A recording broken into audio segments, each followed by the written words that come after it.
السلام عليكم ورحمة الله وبركاته. كبجمتوتا جالتمتوتا ordoftotan channel kiyya akkam jirtu nagaa keessanii nagaa kooti alhamdulillah rabbiin galanna ga'u egaa asumaanuu baga rabbiin jala bultii Eid al-Adha waggaa 1442tiin isin gahin isiniin jechuu barbaada. Eid Mubarak taqabbalallahu minna wa minkum salih al-a'mali baga walumaanuu geenye kabaranaa kabara hedduu rabbiin ufataa isuun isiniin jedha. Hiriyoottan kan koo warri sooshaal irratti wal beennu gara yuutuubiitiinis kan qaamaan wal beennu hundi keessanuu bagattiin isin gahin isiniin jechuu barbaada. Egaa har'a barnoota wayin qabadhee isiniif dhufee jira. Barnoota waa'ee Facebook irratti barnoota haalaan barbaachisaadha. Egaa addunyaan walakkaan addunyaa kanaa Facebook irra jira jedhame soban ta'u. Saniifiyyuu sanuma irratti anis barnoota xiqqoosii qabadhee dhufee innis immoo namoonni as keessa biyya namaa keessa jirtan egaa biyyootii garaagaraa biyya Arabaa keessas ta'e biyya biraas ta'e namoonni jirtanuu yeroo Facebook keessan banattanuu yeroo namoonni gariin piin koodii yookaan koodii waan jedhamu lakkoofsa keessan kan asiitiin kan basmaa malee bitame jechuudha. Yooniif itti guuttattanii jettan yeroo gara biyyaa galtanu akka isin rakkisu waanan dhagaa jirutu jira. Isas immoo piin koodii sana ofirraa cuftanii akkatti yeroo gara biyyaa galtanus isin rakkifne Facebookiin egaa namoonni gariin filooyii gurguddaa warri qabdanus ni jirtu kan immoo hin qabnes numa jirtu waluma keessa namoonni Facebookii keessan kan biyya namaatti itti fayyadamaa turtan sanas yeroo gara biyyaa galtan akka isin hin rakkifneedhaaf piin koodii sana ofirraa bakka lakkoofsaan cuftan duraan banattan sana cuftanii akkasitti akka man isinitti agarsiisu kanatti yoo sirreeffattanii jettan baay'ee tokko murteessaadhaan isiniin jedha. Yeroo gara biyyaa galtanitti waan sin rakkisu hin qabu. Lakkoofsa warri banattanii jirtan lakkoofsi kun gaafa namni biraa sin jalaa argatee jedhee akkuma waan kana abbaa sanaa ta'a jechuudha Facebookiinis. Saniifiyyuu kanarraan isinitti agarsiisaa jedhetanii aga xumura qophii kiyyaatti nafaana tura. Warri jalqabamu gara chaanaala kootii dhuftan ani Rashaad Tuubiin jedhama. Subscribe, like, share gochuudhaan maatii nuuf ta'an jajjabeessaa. Egaa nu jajjabeessuun keessan baay'ee tokko amilee nuuf ta'an isiniin jedha. Egaa akka barnoota biraallee isiniif qabadhee dhufu na godhaan isiniin jedha. Egaa amma kallattiidhaan gara barumsa kiyyaatti dabarfadhaan isiniin jedha. Amma gara Facebookitti seennee jirra jechuudha. Yeroo Facebook keessa seennee jenneen kunoo akkanatti mallattoo kana tuqnaa jechuudha. Kunoo sarara sadan kana gubbaarraa kana tuqnee achi dabarfannaa jechuudha. Yeroo mallattoo sarara sadan kana tuqnee dabarfanne setting and privacy ka jettu kana rukuttuu jechuudha. Kunoo hin argitu dheen abdii qaba. Kunoo setting and privacy ka jedhu kana rukunnee ol dabarfannaa jechuudha. Yeroo isa dabarfannee jenneen setting ka jedhu kana rukunnaa jechuudha. Yeroo dhufne as geenye jenneen personal information translation kunoo as keessatti kana isinii baasaa secret and login ka jedhu kana rukuttuu jechuudha. Kunoo secret and login ka jedhu kan argaartu hin abdii qaba. Kan akkanatti garrukunnaa jechuudha. Namoonni change password yeroo bakka kanatti secret and login kana rukunnee adda barfanne kunoo as geenyerraa jechuudha amma kunoo. Egaa kunoo two factor authentication ka jedhu kana rukunnaa jechuudha. Egaa lakkoofsa duraanii keessaa baasuudhaaf kunoo isa kanadha. Isa kana tuqxuu jechuudha. Kunoo isa kana tuqnee achi dabarfannaa jechuudha. Yeroo bakka kana geessanii jettan warri amma dura asitti bakka kana cufattanii jirtanuu amma walumaa gala dhiifama. Amma walumaa gala akkasitti yeroo dhufee isinii baasee jedhee warri amma dura waan kana hidhattanii jirtanuu tuqaan sada tuqaattiin kuni gara gadii kanarratti jechuudha. CMS kana text message CMS kanarratti isiniif dhufaa jechuudha. Yeroo asitti isiniif dhufee jedhee isin kana tuqxaniiti gara kanatti adda barfattuu jechuudha. Yeroo gara kanatti adda barfattanii jettan an amma ofirraa kaasee waan hin jiruuf yeroo silaa paaswordii itti naqiinaan jedhaa ture an ofirraa hiikeetan jira jechuudha. Amma waan ofirraa hiikee jiruuf isa gubbaa kanarratti ol dabarsaa jechuudha. Isa gubbaa kanarratti ol dabarseetan gadi tuqaa jechuudha. Tuqaanuma kana yeroo tuqaa kana ol dabarsitanii continue ka jedhu kana rukuttanii jechuudha. Kunoo continue ka jedhu kana rukunnaa jechuudha.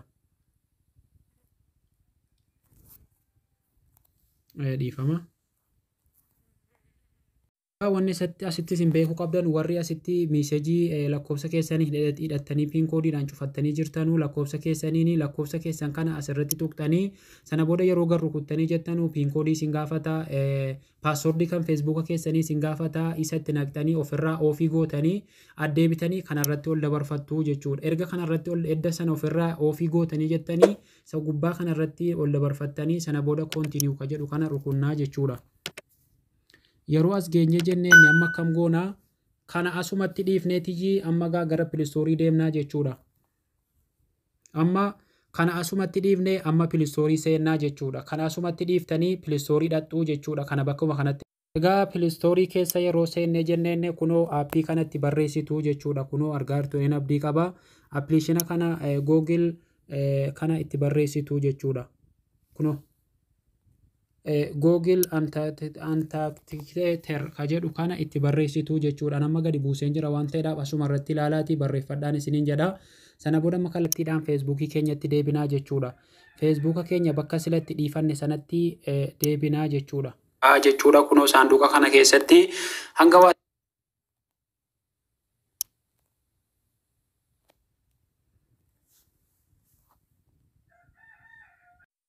appiliikeeshina kana erga gadi buufattanii jettanii utuu keessa hin galiin kunoo asirratti gadi tuqxuu jechuudha. Kunoo bakka kana arguu jirtu abdii qaba. Set up on ka jedhu divaayisii kana garrukunnaa jechuudha. Yeroo kanatti garrukunnee jenneen kunoo asumaan kallattii aappicha nu gashaara get started ka jedhaara kunoo ammas get started yeroo rukunnee jenneen kunoo isa kana dhufe isa kana sirrukuttuu jechuudha. Sana booda second koodii kana rukunnaa jechuudha. Of duuba okay kana rukunnee takkatuu keessaa baanaa jechuudha. Okay kana rukuttanii takkatuu keessaa baatu jechuudha. Koodii isinii dhufe kana takkatuu harkaan gadi qabdanii seefii gootuu jechuudha. Booda achii kooppii godhannee continue ka jedhu kana rukunnaa jechuudha. Erga kan rukunnee kunoo bakka koodii kana gadi qabnee gaditti rukunnaa jechuudha. Sana booda erga harkaan rukunnee jenneen continue ka jedhu kana goonaa jechuudha kunoo. Amma arguu jirtanii egaa asitti immoo paaswordii kan keetti naqii sumatuyyuu akkana godhaa jiramoo jedhee na gaafachuutti jira waan ta'eedhaaf akka ana ta'ee mirkaneeffachuudhaaf asirratti paaswordii feesbuuka kootiin gashaa jechuudha. Amma nafaana turaan isiniin jedha paaswordii koon gashaa. Egaa paaswordii kan kootti naqeetan jira amma koontiniyuu ka jedhu kana rukutaa jechuudha. Kunoo koontiniyuu kana rukutaa jechuudha. Amma mirkaneeffachuudhaaf. Amma kunoo mirkaneeffadheen jira. Dhiifama shabakaadhaaf harkisuutti jira.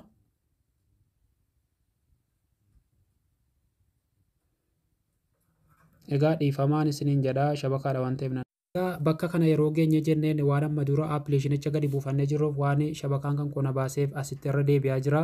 Bakka kana yeroo dhufnee jenneen egaa bakka kana eessaan akka dhufan kunoo annoteeshin aappii kanarraan iyyee dhuftanii tuqaa olii kanatti dabarsitanii koontiniyuu goonaa. Erga koontiniyuu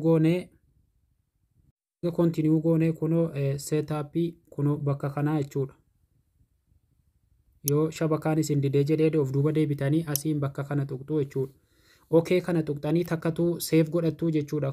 Koodii sanaa okay kana yeroo tuqxanii jettan takkatuu riiplaans ka jedhu kana yeroo kana rukuttanii jettan kana takkatuu harkaan gadi qabattuu jechuudha. Kunoo amma bakka lakkoofsa sana seefii godheetan jira. Sana booda asitti continue ka jedhu kana rukunnaa jechuudha. Continue jennee bakka kanatti koodii itti naqnaa jechuudha. Erga koodii itti naqnee jennee continue ka jedhu kana rukunnaa jechuudha. Amma kunoo argituumi amma seef naa ta'ee jira jechuudha. Kunoo bifa giriinii godhee jira jechuudha. Kunoo as gubbaarratti giriinii godhee jira. Amma raayitii godhee jira. Dan godhee keessaa ba'u qofaa jechuudha kunoo.